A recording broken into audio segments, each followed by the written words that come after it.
அந்த காலத்துல எங்க தாத்தா மட்டும் இந்த இடத்த 10 ரூபாய்க்கு விற்காம இருந்திருந்தா இந்நேரத்துக்கு நான் பல கோடிகளுக்கு அதிபதி அப்படின்னு நிறைய பேர் சொல்லி கேள்விப்பட்டிருப்பீங்க. சோ உங்க தாத்தா பண்ண அதே தப்ப நீங்க பண்ணாம நான் சொல்ற இடத்துல எல்லாம் நீங்க இன்வெஸ்ட் பண்ணீங்கன்னா உங்க பேரன் பேத்திங்க உங்களை பெரிய ஹீரோவா பார்ப்பாங்க. நீங்க ஹீரோ ஆகிறதுக்கு முன்னாடி நம்ம சேனலை ஃபாலோ பண்ணுங்க. வீடியோ பிடிச்சிருந்தா ஃப்ரெண்ட்ஸ் அண்ட் ஃபேமிலிக்கு ஷேர் பண்ணுங்க. இன்னைய தேதிக்கு நீங்க இன்வெஸ்ட் பண்ணா ஹை ரிட்டர்ன்ஸ் கொடுக்கக்கூடிய இடம் சென்னை தான். இன்னைக்கு தேதிக்கு சென்னையில என்னென்ன ஏரியால எவ்வளவு ஸ்கொயர் ஃபீட் ரேட் போயிட்டு இருக்குன்றத பார்க்க போறோம். சோ உங்க பட்ஜெட்டுக்கு எந்தெந்த ஏரியா உங்களுக்கு சூட் ஆகும்ன்றத கரெக்டா சூஸ் பண்ணுங்க. இப்போ உங்களோட பட்ஜெட் 20 to 30 lakhs தான் அப்படின்னா நீங்க செங்கல்பட்டு அண்ட் செங்கல்பட்டு சரௌண்டிங்ல எங்க வேணா இன்வெஸ்ட் பண்ணலாம். செங்கல்பட்டை சிஎம்டிஏ குள்ளார இன்க்ளூட் பண்ணிட்டாங்கன்னா நீங்க வாங்கி போட்ட இடத்தோட மதிப்பு டபுள் ட்ரிபிள் ஆக நிறைய வாய்ப்பு இருக்கு. உங்களோட பட்ஜெட் 40-50 lakhs அப்படின்னா நீங்க தாம்பரம் ஜிஎஸ்டி ரோட்லயும் நீங்க கேளம்பாக்கம் டு திருப்பூர் ரோட்லயும் இன்வெஸ்ட் பண்ணலாம். திருப்பூர்ல நியூ டவுன் ப்ராஜெக்ட் வரப்போகுது. உங்க பட்ஜெட் 50 lakhs அண்ட் அபோவ் இருக்குன்னா தாம்பரம் சரௌண்டிங், வண்டலூர் சரௌண்டிங், அப்புறம் வண்டலூர் டு கிளம்பாக்கம் ரோட்ல நீங்க தாராளமா இன்வெஸ்ட் பண்ணலாம். ஓஎம்ஆர்ல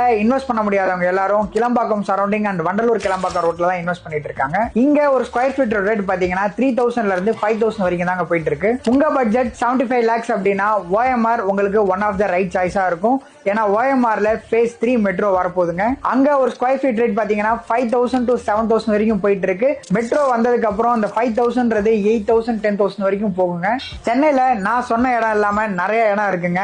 உங்க பட்ஜெட்டுக்கு ஏத்த லேண்ட் சஜஷன் வேணும்னா ஸ்கிரீன்ல இருக்க நம்பருக்கு கால் பண்ணுங்க. ஃப்ரீ சஜஷனை கேட்டுக்கோங்க.